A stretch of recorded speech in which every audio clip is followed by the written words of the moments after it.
Hello everybody, welcome back to another episode of American Grit with your host, myself, Tim Jensen. And I want to start off by prefacing this will be the very most important podcast I will ever do. And we're going to be tackling a pretty big subject today, and that is veteran suicide, overprescribing, and the new plan forward that we, the Grunt Style Foundation, believe is the next step of opportunity that we can tackle this very big problem and really address the elephant in the room. So, we're labeling this campaign a war cry for change, the revolution to reclaim mental health within our community. And how we're going to do that? We're going to do this through an education platform. It is our responsibility we are taking on to educate you on some of the data that exists that not many people are aware of. And we have brought on a very important individual to help explain and articulate exactly what this data represents and how it is affecting our community. So the purpose of this campaign is to educate the veteran community that there is another path forward and to show that the status quo has not been working within the veteran community. We'll discuss the solution and we'll discuss the problem. And I want to introduce to you today the veteran fellow of the Grunt Style Foundation, Derek Blumke. Tim, how are you, my friend? I'm doing well. Derek, the things that we are going to talk about today are absolutely incredible. It is mind-blowing to me. But before we get into that, I think talking about your background is a little bit appropriate. And I'm going to read this because it's a lot, all right? But I think it's very important to understand. So Derek served as the founding director of the Department of Veteran Affairs National Mental Health Program, the Veterans Integration to Academic Leadership Initiative, called VITAL, was a founding committee member of the National Action Alliance on Suicide Prevention, was the editor of the Veterans and Military Families for the mental health education website Mad in America, was a startup technology entrepreneur in New York City, and most recently, Derek served as the Chief Operations and Financial Officer for the Veteran of Foreign Wars Department of Michigan. Derek served 12 years in the United States Air Force and Michigan Air National Guard. He deployed 3 times with the AC-130H Spectre gunships as part of the 16th Special Operations Wing out of Holbert Field, Florida. This included 2 deployments to the Karshi-Khanabad Air Base in Uzbekistan, better known as K2, where he and more than 15,000 troops were exposed to radiation and chemical weapons left over from the Soviets in the 1990s. For your work, you were awarded the Presidential Volunteer Service Award and was recognized by the White House and President Barack Obama for your leadership in supporting returning military veterans. That's a significant amount of work there, my friend. Not bad from a country kid out of rural northern Michigan. Yeah, absolutely. So, Yes, we brought you on to the Grunt Style Foundation as a Veteran Impact Fellow. What is it exactly? What does that mean? And what are you going to be focused on? Well, I think when we met back several months ago, we first started these conversations, you and I and Will Wisner, who I'd met in Las Vegas at the MIT conference, recognized that we all shared a very, very, very similar story, and that there are thousands, tens of thousands, hundreds of thousands of other veterans out there, millions of people around this country that have had the same experience that we did, whether we were overprescribed a cocktail of drugs, 1-2 drugs that just had terrifying side effects.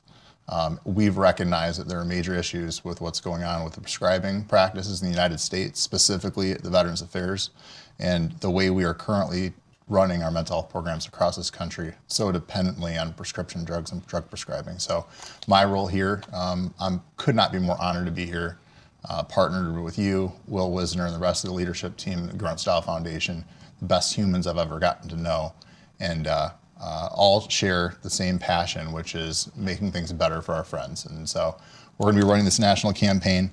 Primary focus is educating our communities on the immediate need for signatory informed consent at the Veterans Administration.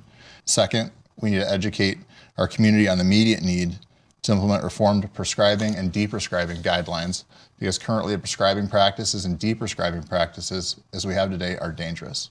And 3, we need investigations into this. We need to understand what's been going on. We need to understand the role of these medications in veteran suicides.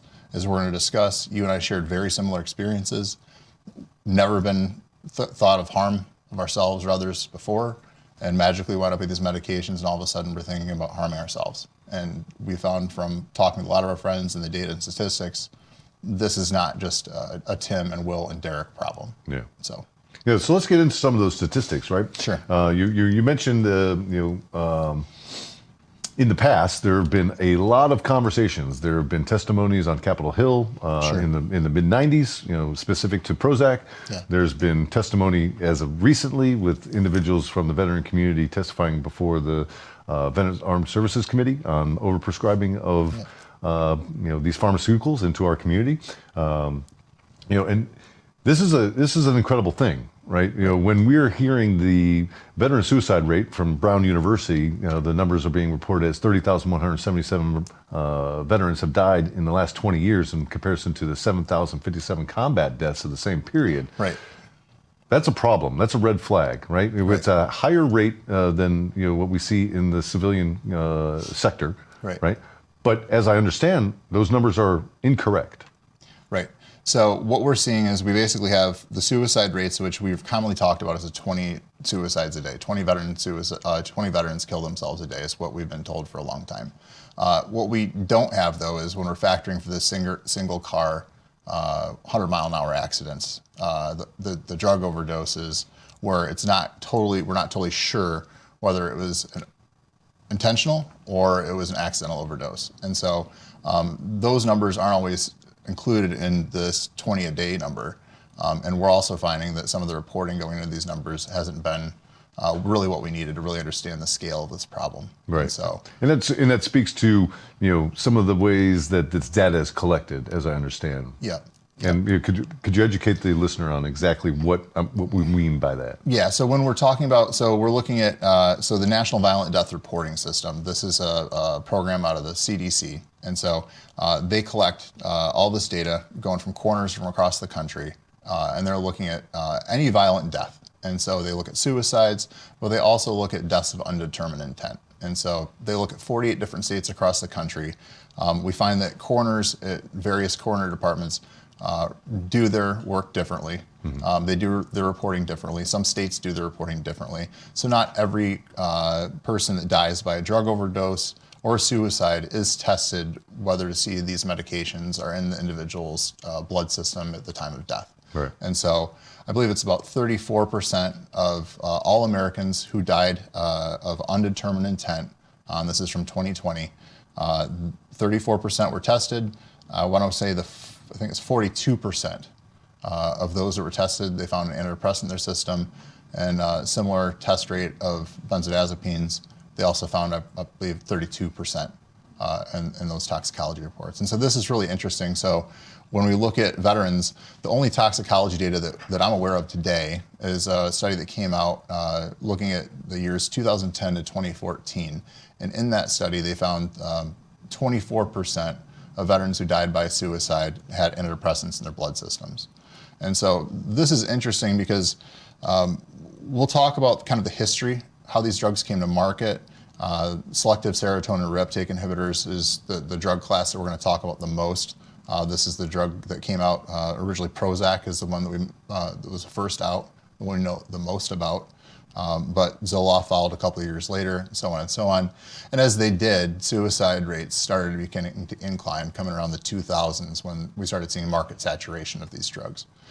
For us in the VA, we've really leaned heavily on these medications for treatment of depression and post-traumatic stress disorder.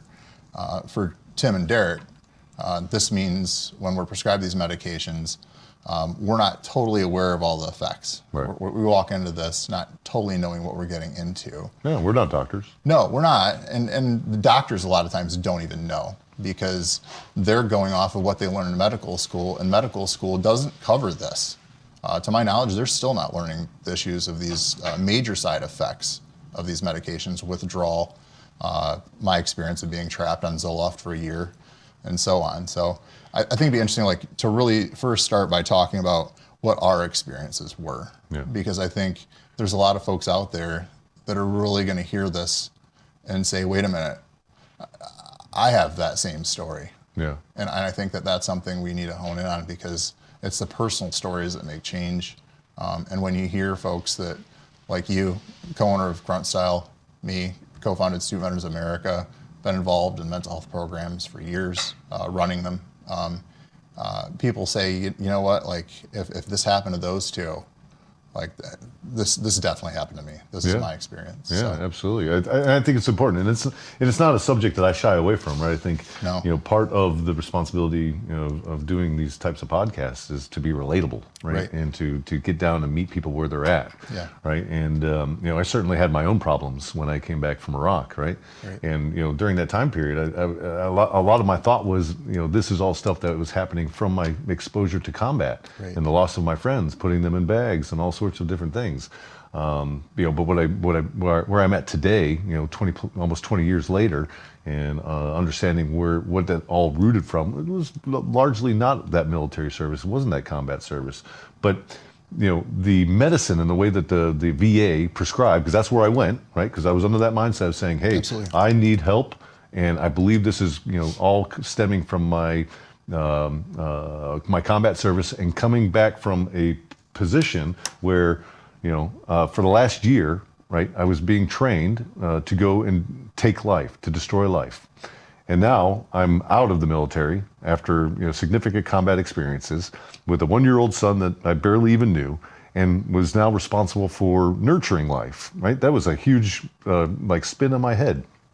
And ultimately, what that led me to do was to spin my life out of control. I got into alcohol, drugs, all sorts of really undesirable behaviors that I look back and I'm like, man, I was really messed up during that time period, and I was making some really poor decisions.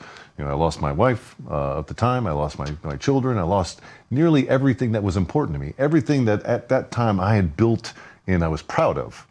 And then I could return home and I set it all on fire because I don't know, I was losing my grip on reality. And a lot of that was because of the medication I was being given, Zoloft and Trazodone, Wellbutrin, right? Were all the, and a few others, right? But those are the big three. And what that was doing to me was, it was destroying my life. It wasn't bringing me to a position where I was able to talk about these things. It was dulling me down into a position where I just didn't care about life anymore. I just wanted to get through the day and go to sleep. And unfortunately, I'm gonna have to do it again tomorrow. But I'm gonna take a bit more Trazodone, and maybe the Zoloft will work. And maybe my wife will stop screaming at me because I'm not present and I'm not, participating in the household and doing my part, right?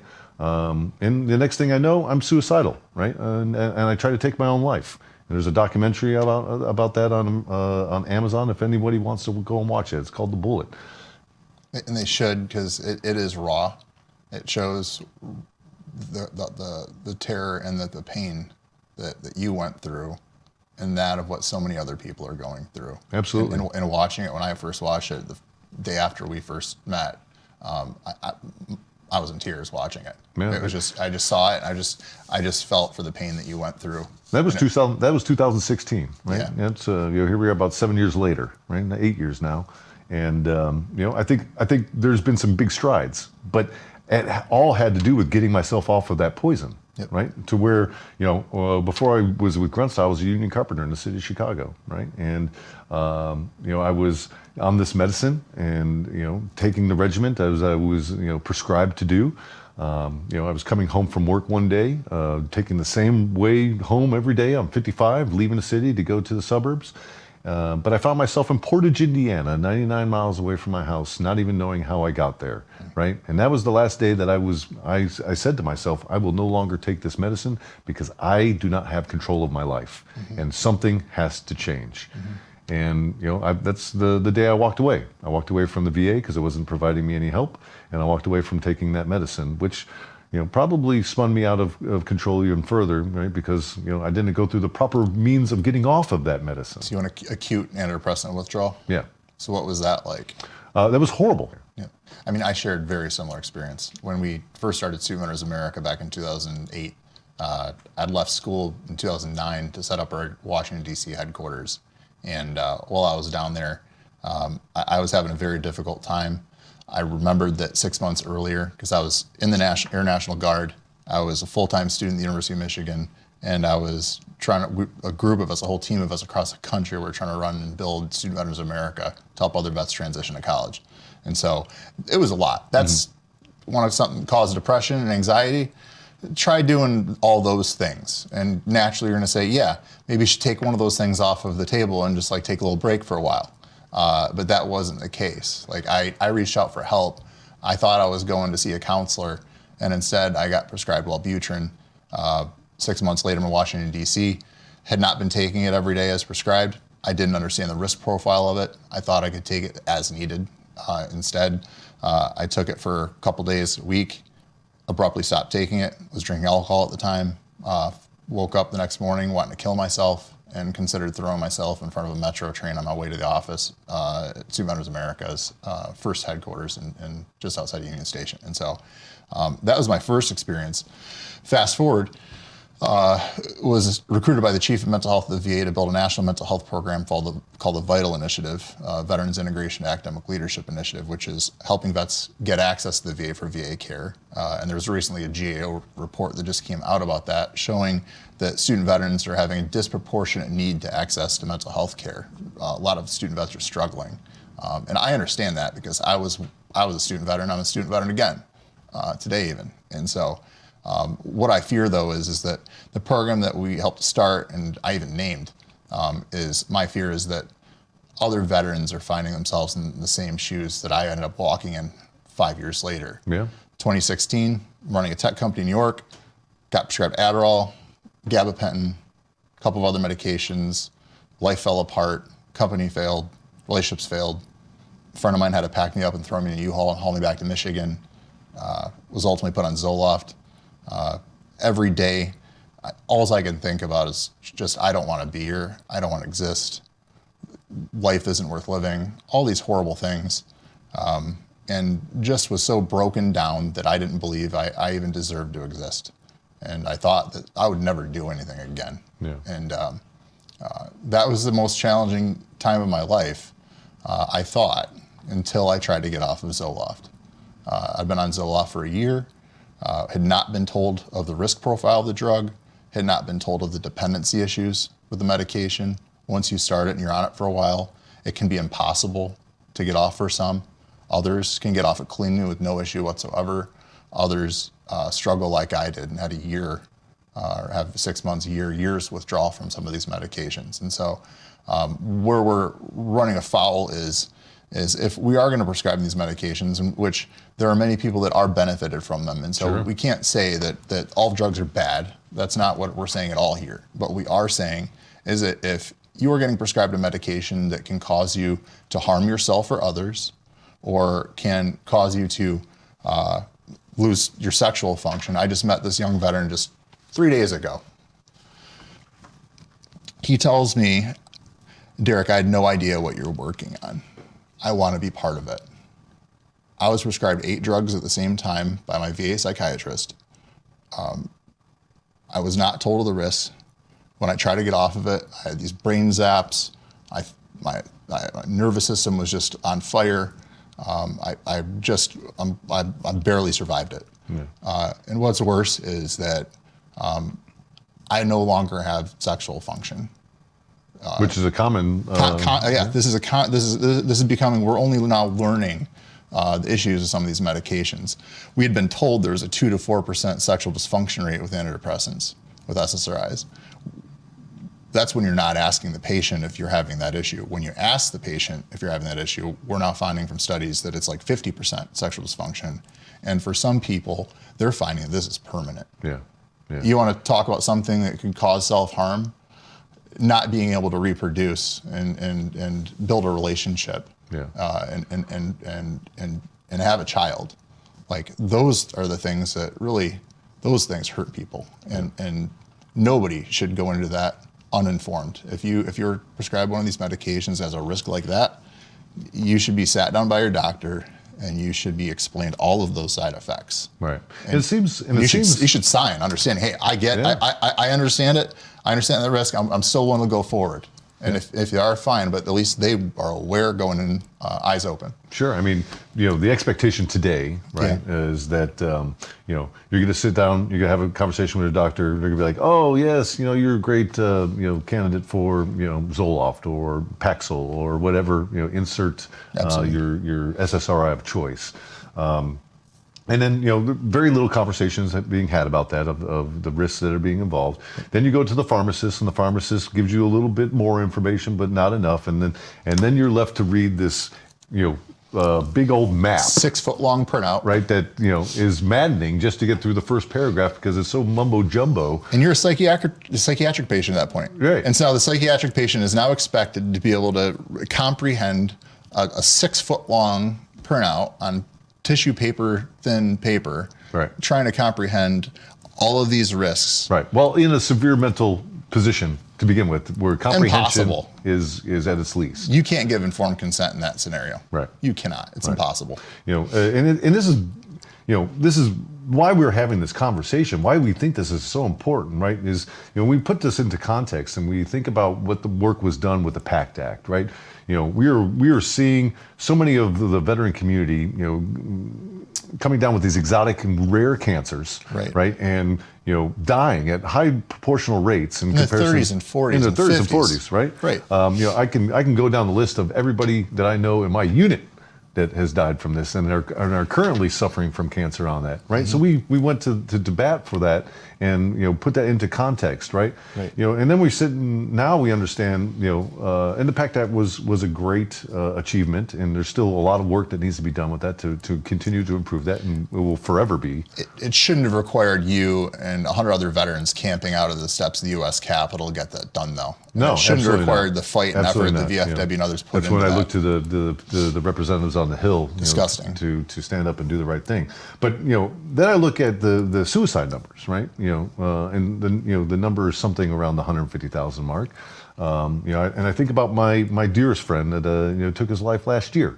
He was prescribed Wellbutrin. He was a professional business person from the city of Chicago, had multiple businesses, was extraordinarily successful in the work that he did. He had a beautiful family, a 7-year-old son, was loved by his network of people that he kept around him, and you would never have thought that this man was struggling. All he went to do go to the VA and say, I want to quit smoking. I want to better my life, so I can be around for my family and continue to make great memories. Yep. Well, they prescribed him Wellbutrin, and not a few months later, he had taken his life while his family was downstairs. Yep. That is unacceptable to me, and that is just one, again, of many, many, many stories that, ladies and gentlemen, we have to do something. Immediately. We cannot let this happen any longer without bringing the feet to the fire. Yep. On one, inside the system of the VA,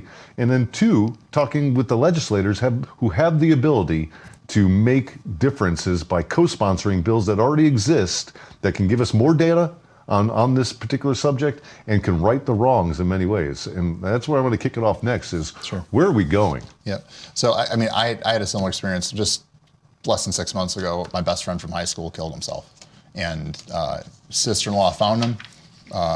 Absolute nightmare of a situation. Went to his memorial service. I ended up helping the family. I wrote the obituary for the family, worked with the family to write the obituary. They couldn't bring themselves to do it. This was not expected. Yeah. And so we sat down, wrote the obituary. A week later, went to the memorial service, the celebration of life service. That night, I talked to his wife, my friend, and asked her, I'm like, Tanya, I don't want to know the answer. This issue hits me so close to home on every damn corner. I want the answer to be no. And she interrupts me and she says, I know what you've been working on. I've been wanting to talk to you. I've got a whole box of pills at home. And it's the same story over and over and over again. And so we have to ask ourselves, how the hell did we get here? How has this been going on for so long? And what a lot of people don't know is there's a huge history with this issue. Oh, certainly. So back in 1988, Prozac, the first SSRI, comes to market, selective serotonin reuptake inhibitor. In 1991, they hold hearings in the Food and Drug Administration Psychopharmacological Drugs Advisory Committee, or PDAC committees. These are the committees that convene to review drug risk and to approve drugs to go to market for the FDA. So the chair of this committee is actually a VA psychiatrist, Daniel Casey. He's the chair of this committee. The committee convenes, and they did something unusual, which is they brought in witnesses. They brought in 50 different witnesses, victims who came in to tell the stories of themselves and their loved ones of how they were harmed. And actually, I'd like to kind of present that video now if we can talk about that. Let's watch that video and then we'll come back to this if we could. Excellent. Yep.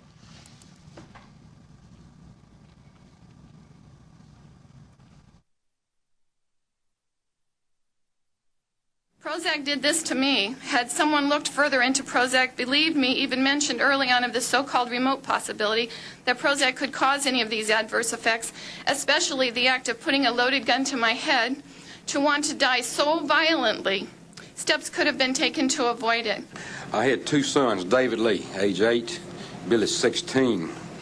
The wife 20 years, all gone. I'll tell you why. After being on Prozac for 21 days, my wife shot and killed both of these two boys right here. She turned the gun to herself and shot herself twice. The second time that she was placed on Prozac, she secretly purchased a gun on August the 25th. She shot herself on the head and died on August the 27th. This is hard for me because I tried to commit suicide in front of my 5 children. I didn't know what I was doing. I don't remember exactly what happened. All I know is that my husband took the gun away from me and my children was looking from the other room. If my husband wasn't there, I wouldn't be here. My children wouldn't have a mother. One woman earlier spoke of nearly committing suicide in front of her children. My sister did commit suicide in front of Lindsay. Another woman spoke of hollow point bullets. That's what my sister used to do it. My sister would have never killed herself in front of this little girl. She would have never done that. Prozac induced her to do that. I attacked him with a kitchen knife. Luckily, he's bigger and stronger than I am, and he defended himself. But I did this right in front of my son. I thought, I can't believe what I'm doing. I don't believe what I'm doing. This is wrong. Then I decided that I was going to kill myself. The bottom line is, I was never suicidal before taking Prozac. I was obsessed with suicide while taking Prozac.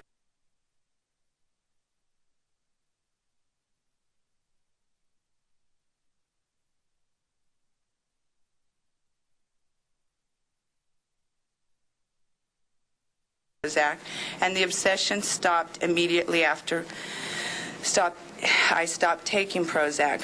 Unfortunately, with my dad, we didn't have time to notice too many changes, except that he became withdrawn and agitated. But by that time, it was too late. He got up at 9 o'clock in the morning, took a 12-inch butcher knife out of the kitchen drawer and stabbed himself violently in the abdomen once, and then proceeded to do it twice. By the 14th day, I was experiencing such intensified fear that I could not stand to face life as it was for me anymore. There was, to my mind, no hope and no future. Where suicide had never been a logical solution for any reason for me, it now became my only solution because I had nothing left with which to fight, and I was terrified to go on living. This drug is most assuredly responsible for any torment or suffering and the eventual suicide of my husband. I was totally out of control. My friends were aghast at my deteriorating mental state, but were afraid to speak to me about it because of my agitated state of mind. During this time, it is a miracle I did not harm myself or others. I had become a menace to society, and that FDA is allowing this to happen. I want to know why. How many more people are going to be killed and maimed before you do something? You have the power to change things. You have the power to listen to what we say and investigate what we say. We need help. What do you think the committee did after hearing all those statements? And during the hearing, the committee, at the end of all the victim statements, they had a conversation. They discussed what they just listened to. They just heard from all the victims.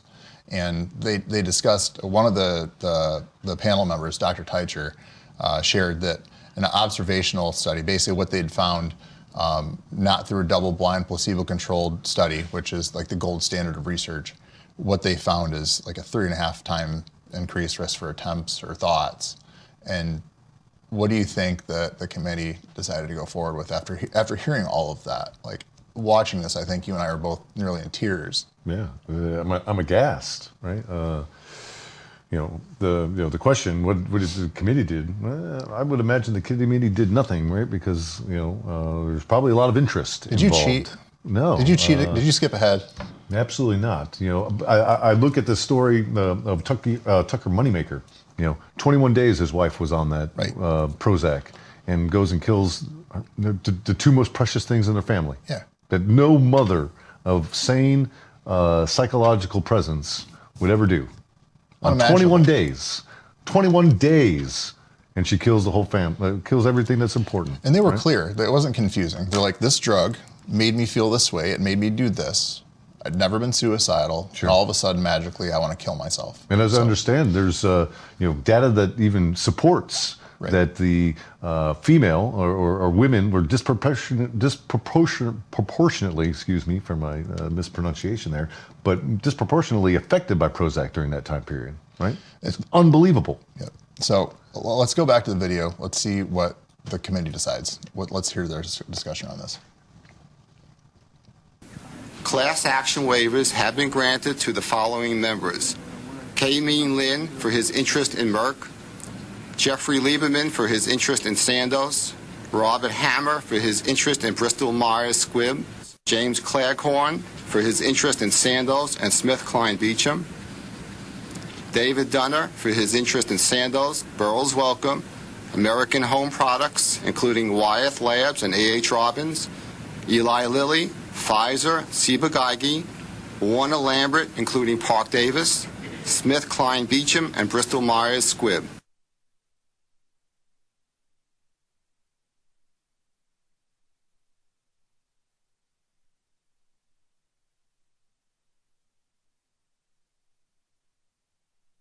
I'll ask the committee to vote on the following statement. There is credible evidence to support a conclusion that antidepressant drugs cause the emergence and/or intensification of suicidality and/or other violent behaviors. Those in favor of that statement vote yes. Those opposed to that statement, no. And Dr. Dunner has left a proxy which makes it unanimous of 10-0.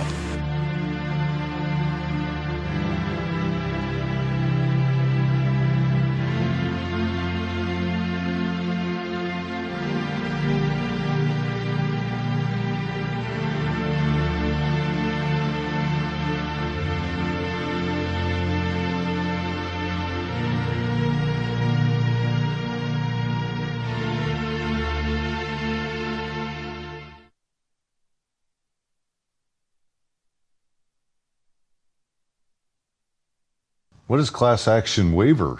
What is that? So it appears there were a variety of class action lawsuits against some of these drug makers at the time. And again, several of those panel members had financial conflicts with the drug makers. And apparently it is what I would suspect is that they told the FDA that, hey, I'm concerned about being sued and being put in this class action suit.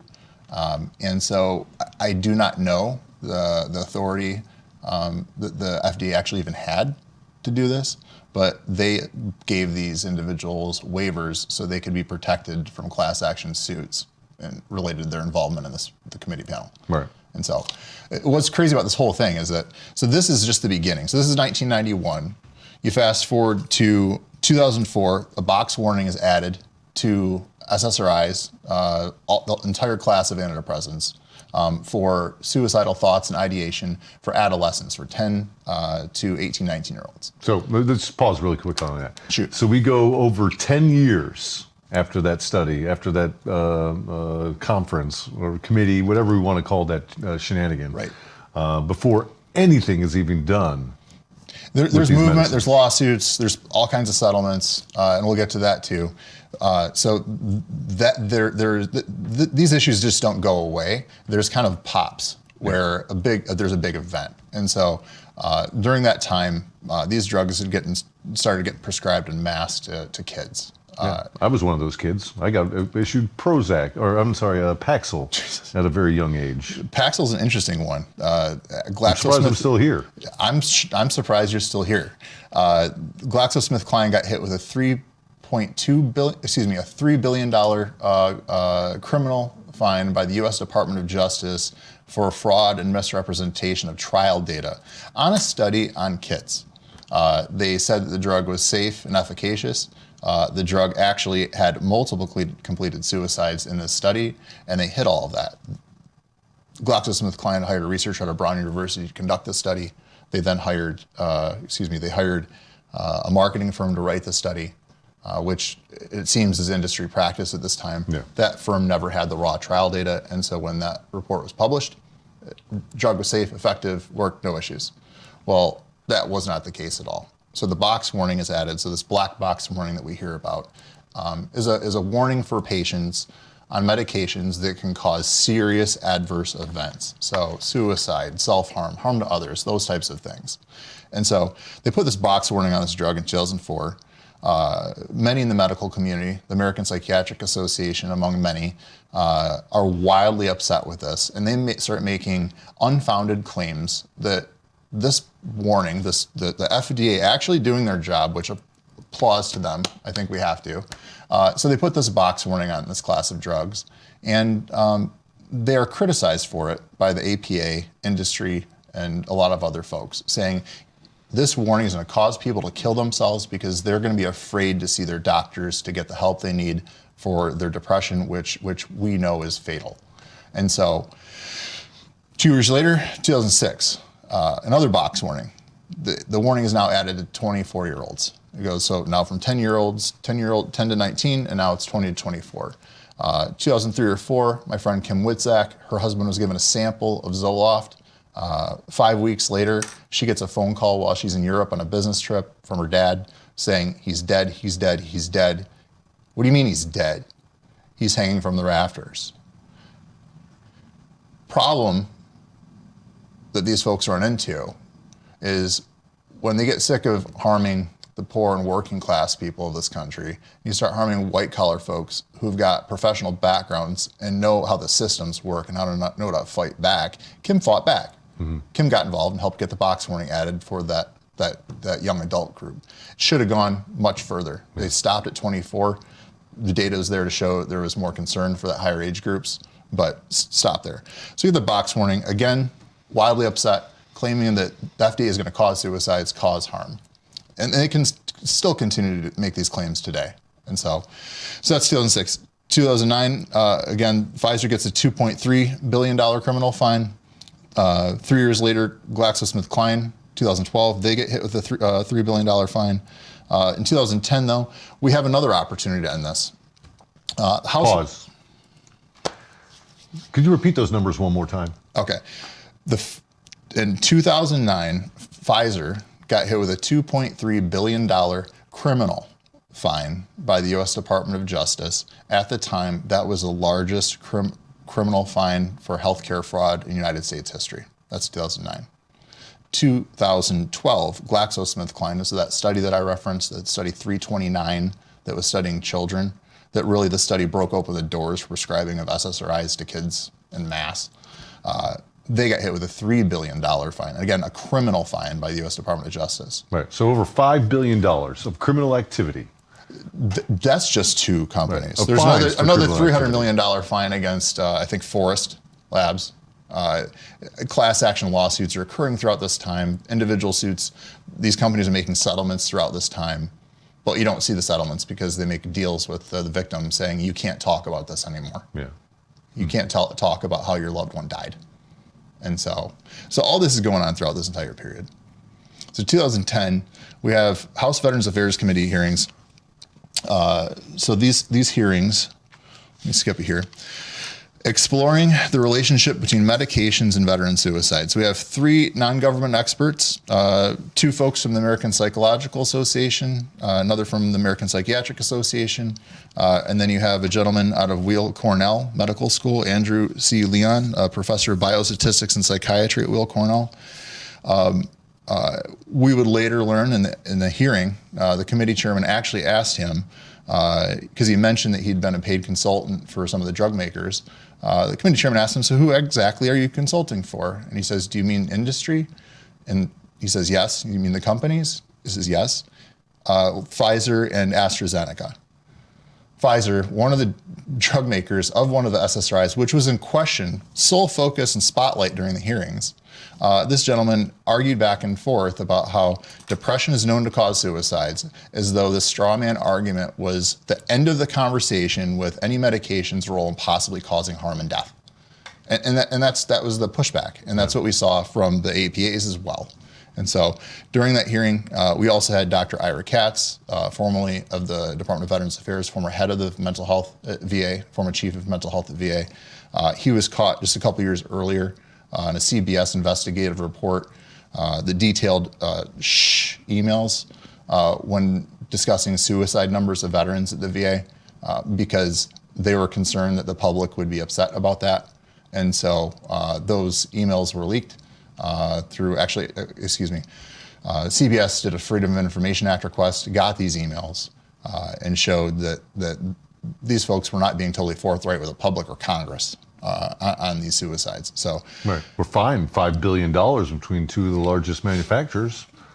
It's just astounding. Like, this is not like rocket science. So you've got people telling you that this drug caused me to kill or caused me to harm myself, or maybe want to harm myself, telling you that this drug resulted in the death of their loved one. You've now got studies starting to show that these drugs are causing suicidal thoughts and behaviors. You've got the box warning the FDA put on these drugs, warning of these risks of suicidal thoughts and behaviors. But again, they draw clear lines between suicidal thoughts and behaviors, suicidal attempts, and completions. And so, well, it's suicidal thoughts. And I can't make this up. In the committee hearing, and the House of Veterans Affairs Committee hearing, one of the witnesses, the one from the American Psychiatric Association, made the claim that, well, it's actually, this is a good thing. We're seeing actually more people reporting they're having suicidal thoughts now that we can treat them. Because the medication like maybe opened their mind and it made them more comfortable sharing that they were thinking about suicide. Sure. Yeah. Are you kidding me? Like, grow up. I don't know how else to say this, and I think when you have enough people coming forward and saying, "Hey, this is harming me," or now you have people like my young friend that shared that he lost his sexual function and lost his marriage. You have study after study after study. Same hearing, Peter Breggin, global renowned psychiatrist, expert on this issue, been researching drug harm since the 70s. Written multiple books on this issue. He presented no less than 15 different studies showing connections between these drugs and suicidal thoughts, actions, attempts, and behaviors, and completions. And again, nothing was done during this hearing. Yeah. There was discussion about it, but ultimately the conversations got shut down. And it was just another huge loss of an opportunity. Alongside Peter Breggin, we had an attorney. Gentleman testified that he'd been actually suing Commander Donald J. Farber, retired commander, U.S. Navy attorney. He'd been suing these companies for drug harm, and specifically SSRI-caused suicides. And so he represented the victims. He couldn't disclose settlements, couldn't disclose the companies' names because of the agreements that they'd made behind closed doors. But like, it was endless of study, victim statement. I'm not sure like how more clear this needs to be. There is a risk profile of these drugs that's not being taken seriously. Right. I don't know if it's not being taken seriously, or if we are all just looking beyond and just really counting the dollars. Right. $5 billion in criminal activity doesn't seem to be slowing Pfizer down. Right. Or any of these, AstraZeneca, or any of these organizations, right, as they continually to violate legal standards in marketing and in the way that they're presenting these pharmaceuticals to the population here in the United States of America. Yep. Right. It is absolutely criminal. I mean, it's also strange that we've invested over $100 billion in the past 10 years in veteran suicide prevention initiatives. Right. For the VA. $100 billion. With a B, yes. What have we gotten? Suicide rates that continue to go up year after year after year. Yeah. And so we have to ask ourselves, maybe there's an issue with the way we're doing mental health. Yeah. And so in 2019, Actually, I have to go back here. Robert Whitaker, this guy should get the Presidential Medal of Freedom for the work he's done. 2001, December 2001, he publishes Mad in America, which details a history of prescribing or treatment of schizophrenics and discusses outcomes between Western countries and more less developed countries, and found that schizophrenics in those less developed countries were actually having better outcomes. And he realized, and what the thesis of this book was, is that it was a treatment. It was that we're prescribing these folks massive amounts of antipsychotics and other drugs that are resulting in untimely deaths. Yeah. And so he writes this book, is ostracized from most of his community, going to pick up his kid from soccer. Parents won't even look at him because they're mad at him because they think he's causing harm. So 2010, just actually 6 months after the House Veterans Affairs Committee hearing, he publishes another book, Anatomy of an Epidemic. This book details the history of these drugs. This is where we learned a lot about how these drugs came to market, how the trial data was misrepresented, studies on harm and all kinds of things. Again, massive pushback from the traditional field of mental health, the mental health industry. This guy is exposed globally. He's got, I think, 17 different affiliate countries that are involved in this program now, with Mad in America as a nonprofit that he started, an educational site. So I co-authored this report in 2019 with Robert Whitaker, detailing screening plus drug treatment equals increase in veteran suicides. And I wasn't so sure about the title at the time. It seemed pretty aggressive. But Bob has been working on this for so long. He's like, no, you're right, I'm right. There is no question we are causing harm. And so we published this report, and we found that 18 to 34-year-old vets, and this is from the VA's own reports, have been skyrocketing. Traditionally, young people haven't killed themselves at such a high rate as older people, traditionally. And so this is kind of a confounding thing. So since 2005, we've seen this rapid growth of suicides of young veterans. This shouldn't be the case. Yes, the transition is difficult coming out of active duty, but when you learn that in 2010, the prescription rates of active duty soldiers during this time, and this came out in the hearing, was somewhere between 17 and 20%.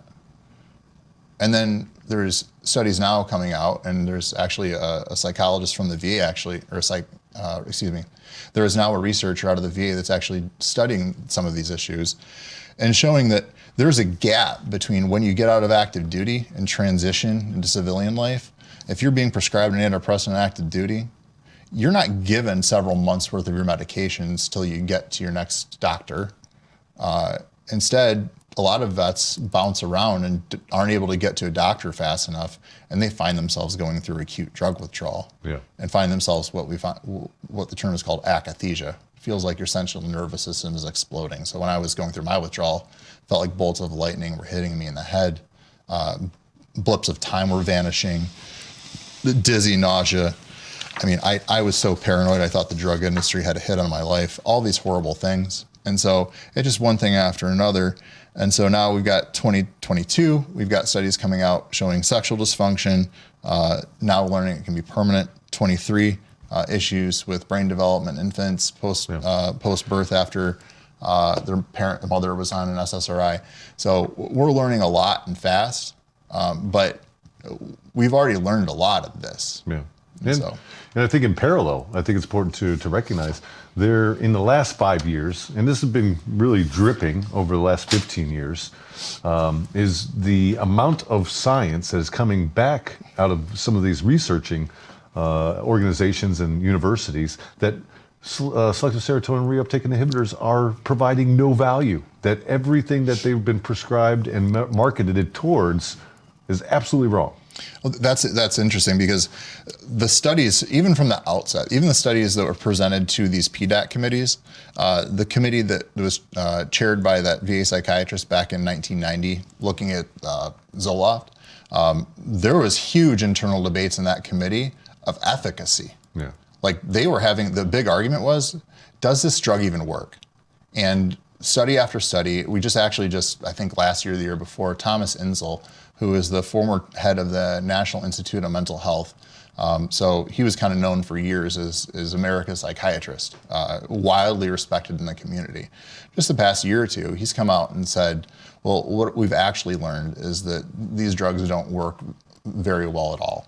And he talks about, why can't we prescribe a diet? Why can't we prescribe fitness? Why can't we prescribe access to stable housing, other things? Like the real roots of like real mental illness. And that's not to minimize anybody who's going through something.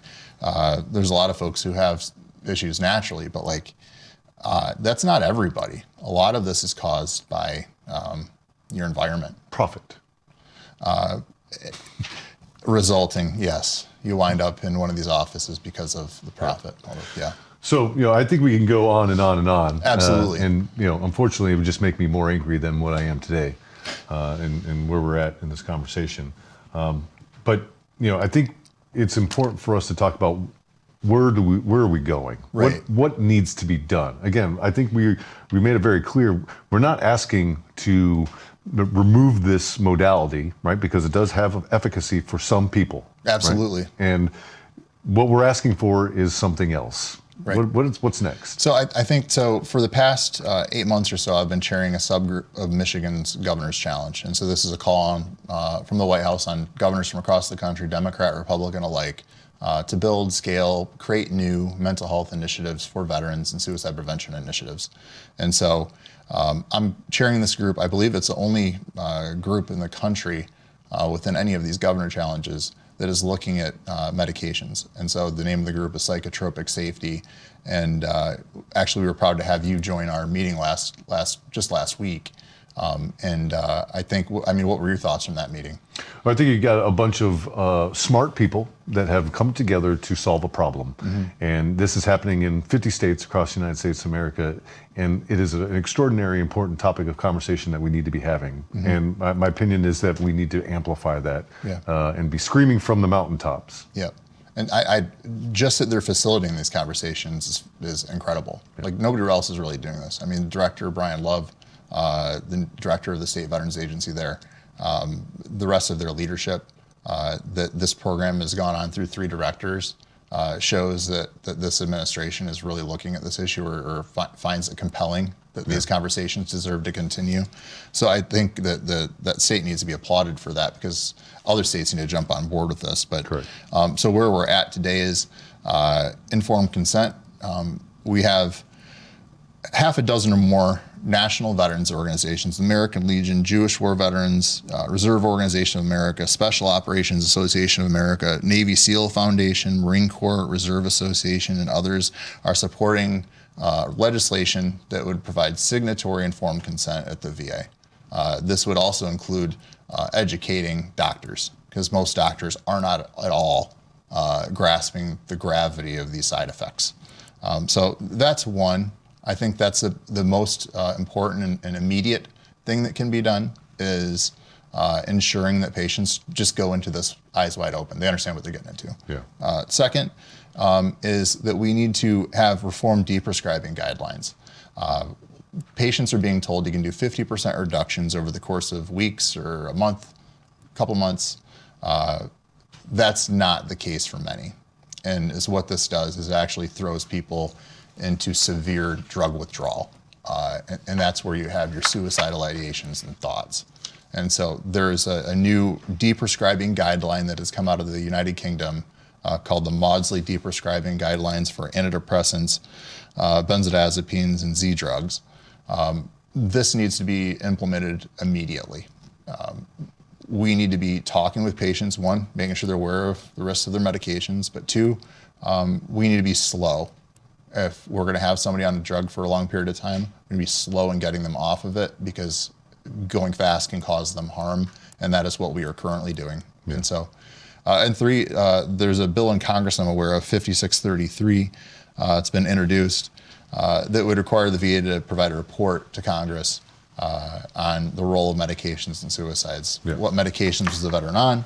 How many medications was the veteran on? And so on. And so I think those things, those are the first steps. And then really, like I said, that last bill there, investigating this. Like, we deserve to have a conversation about this, because you look at the VA's annual report for the past 5-7 years since it was created. You can do a keyword search through any of these documents. Past 3 years, you cannot find the word antidepressant a single time.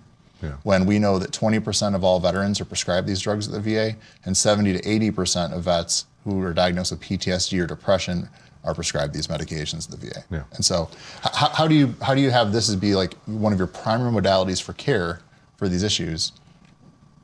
Well, and not even talking about it in your annual suicide report, and having studies that the VA has done itself on trazodone showing a 61% increased risk for suicide attempts versus Ambien or Zolpidem. So I think there's a lot to this, but I think that we're at a point of critical mass of victims, and there are enough people out there that need to tell their stories so we can all come together. Yeah, I absolutely agree. And we're damn proud to have you on the team.